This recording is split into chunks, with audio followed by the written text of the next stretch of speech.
ఏంటండి? మోకరించు. ఇప్పుడు జరిగిన రచనే సారా ఏడుగు చచ్చిపోయారు. తోమకు ధైర్యం చేశారు. జ్ఞానమానుకుంటుంది అయినా సరే ధైర్యం చేసి సారా వివాహం చేసుకున్నాడు. వివాహం చేసుకున్న తర్వాత ఆ శోభనం వెళ్ళిన తర్వాత సారకు మాట్లాడతాడు, మోకరించి ప్రార్థన చేద్దాం. హల్లెలూయా, హల్లెలూయా.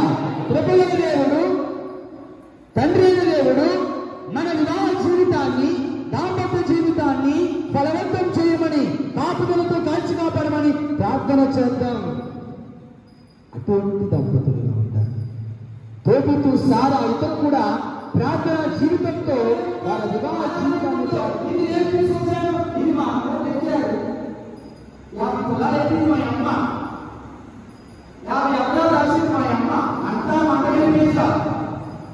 మరి ఆ 50 పొలాలు 50 మాటలు అంటే ఎవరు మించింది? ఈ అభిప్రాయం లేదంటే ఈ అబ్బాయి ఈ అభ్యర్థి చూసేది తీసుకున్నాడు. మరి ఎప్పుడు వాడి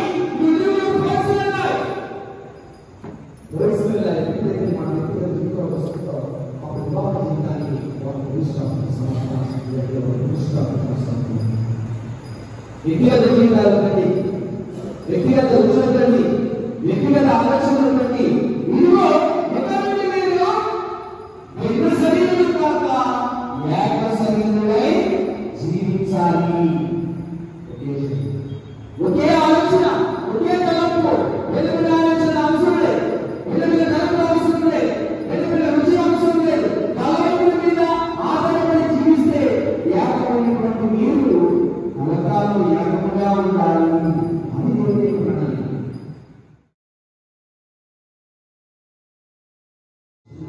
దుఃఖమైనటువంటి ఆ బిడ్డల కుటుంబానికి తన పరిశుద్ధమైనటువంటి జలములు, పరిశుద్ధమైనటువంటి తైలముతో దేవుడు ఆ బిడ్డను స్వస్థపరచమని ప్రార్థన చేద్దాం.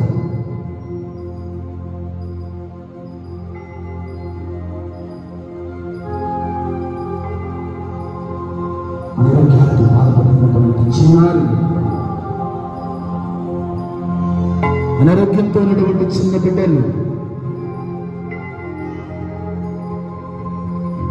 ఆ బిడ్డని దేవుడు స్వస్థపరచమని ఏకకంఠముతో సంఘముగా ప్రార్థన చేద్దాం. ప్రభువా, ఆ చిన్నారి బిడ్డను ఆశీర్వదించండి, ఆ చిన్నారి బిడ్డను దీవించండి. ప్రభువా, మా సంఘములో ఎంతో మంది బిడ్డలు అనారోగ్యాలతో బాధపడుతూ ఉన్నారు. ఇదిగో మొదటి గురువారం ద్వితీయ బాణయేసు మీద నమ్మకంతో ఇక్కడ మేము ముందు ప్రార్థన చేస్తున్న తరుణంలో మీ పరిశుద్ధమైనటువంటి హస్తాలతో మా బిడ్డలను కాపాడండి.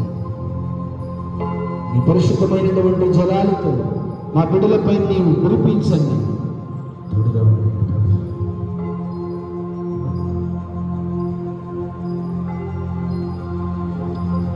ఇదిగో మా సంఘాన్ని గౌరవించండి, మా సంఘ బిడ్డలందరినీ గౌరవించండి, మా సంఘ బిడ్డలందరినీ ఇప్పుడు కాల్చి కాపాడండి.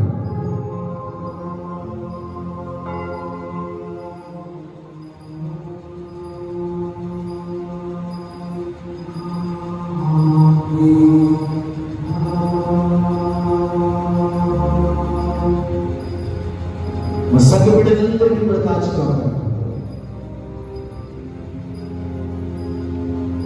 వారి కష్టాలు, ఎటువంటి బాధలు, ఎదురున్నటువంటి వేదన, సమస్యలు, కన్నీరు, కష్టాల మధ్య జీవిస్తూ ఉన్నటువంటి తరుణంలో నేను ఆధారపడి జీవిస్తూ ఉన్నాను, నేను నమ్ముకొని ఉన్నా, నేను మాకు తోడుగా ఉంటాను, బలమైన విశ్వాసంతో ఉన్నా.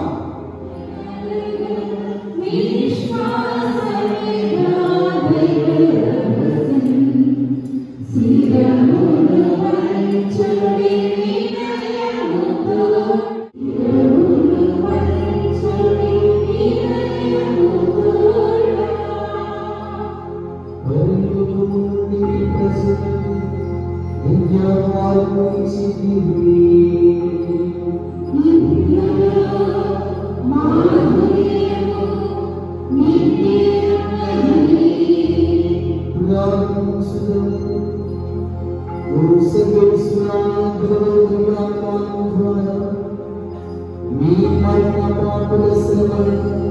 జ్ఞాపకం చేసుకుంటూ నా సంఘాన్ని ఉంచుకుంటున్నాను. దివ్యగాలి సుసంగాన్ని ప్రత్యేకంగా నియమించి దివ్య ప్రసాదాశీర్వాదములతో మా కుటుంబాలను నీ తిరుగుతున్న వైద్యు మానవుడి క్రీస్తు ద్వారా ఈ మనవి చేయుచున్నాను.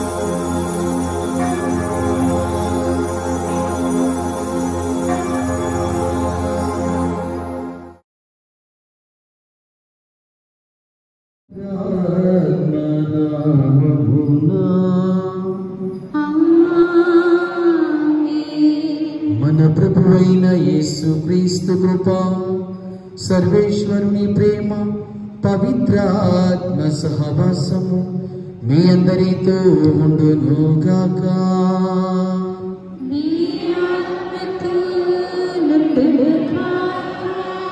ప్రియ సహోదరి సహోదరులారా, తిరు కుటుంబ మహోత్సవాన్ని మనం ఈరోజు కొనియాడుతున్నటువంటి తరుణంలో కుటుంబం దేవుడిచ్చినటువంటి భాగ్యం, కుటుంబం దేవుడిచ్చినటువంటి బహుమానం. ఆ బహుమానంలో భార్యలుగా, భర్తలుగా, బిడ్డలుగా బాధ్యత సమకూర్చినట్లయితేనే ఆ కుటుంబం ఫలవంతమవుతుంది, ఫలిస్తుంది. కొన్నిసార్లు కుటుంబంలో సైతాను యొక్క శోధన చేత కష్టాలు రావచ్చు, బాధలు రావచ్చు.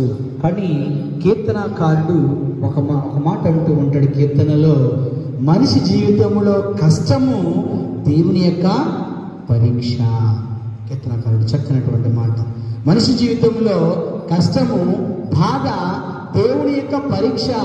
ఆ పరీక్షలో నీవు నేను కూడా ఎదుర్కొని ఫలించాలి.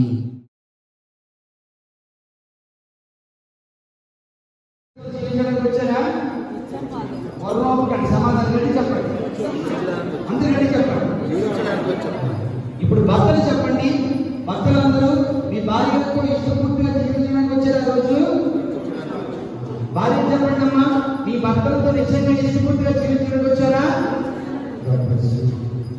దేవుడు ప్రసాదించిన సంతానాన్ని ప్రేమతో స్వీకరించారా? నిజముగా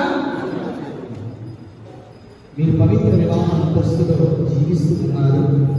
కావున దేవుని సముఖంలో స్త్రీ సభ ఎదుట చేతిలో చేయి వేసి మీ సామర్థ్యాన్ని వెల్లడి చేయండి. ఓకేనా? ఇప్పుడు చేతిలో చేయి వేయండి. భర్త చేయి పైన ఉండాలి, భార్య చేయి కింద ఉండాలి. ఇప్పుడు చెప్పే ప్రమాణం. ఓకేనా? అందరూ చెప్పండి. మీ భార్య వైపు చూడండి, భర్తలందరూ మీ భార్య వైపు చూడండి, మా వైపు, మీ భార్య వైపు చూడండి. ఎదురు బదులు నిలబడండి. అలా చెప్పండి. మీ భార్య వైపు చూసి మీ పేరు చెప్పండి. మీ పేరు చెప్పి మీ భార్య చెప్పండి ఒకసారి.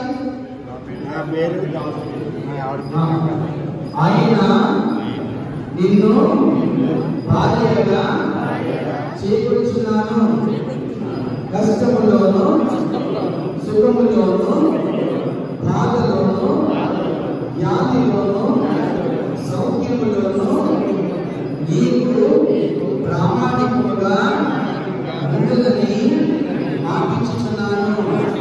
ప్రతినిత్యము నిన్ను ప్రేమించి గౌరవించేదను. ఇప్పుడు భార్య చేయకపోయినా భర్త చేయలేదా? భర్త భార్య ఉదాహరణకు మీ పేరు చెప్పి గుళ్ళు బాబాయ్ నిన్ను మంచిగా గట్టిగా చెప్పండి.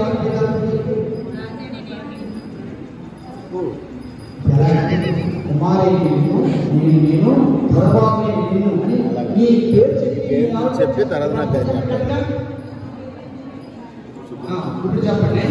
ఆయన నిన్ను భార్యలను గట్టిగా చెప్పండి. భర్తగా చేకూర్చున్నాను, కష్టములోను సుఖములోను వ్యాధిలోను సౌఖ్యములోను నీకు ప్రామాణికముగా ఉందనని మాటించుచున్నాను.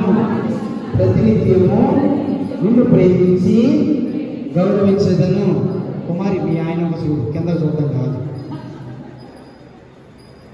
కుమారి భర్తను చూడు, ఇప్పుడు చూడకపోతే ఎలాగా? ఓకే, మీరు చేతులు ఆలోచించండి. ఆశీర్వాదాలు శ్రీశవ సమక్షంలోని సముద్రం వెల్లడి చేసి ప్రభు దయతో దాన్ని దృఢపరిచిరి. మీకు సంపూర్ణ ఆశీర్వాదములు దయచేతులు గాక. సర్వేశ్వరు దృఢపరిచిన దాన్ని మనుషులు వేరుపరుపుకున్నది గాక. ఇప్పుడు మళ్ళా తిరగండి. నేను మీ చేతిని ఆశ్రయించి మీపై నేను రక్షణ చేస్తాను.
Guru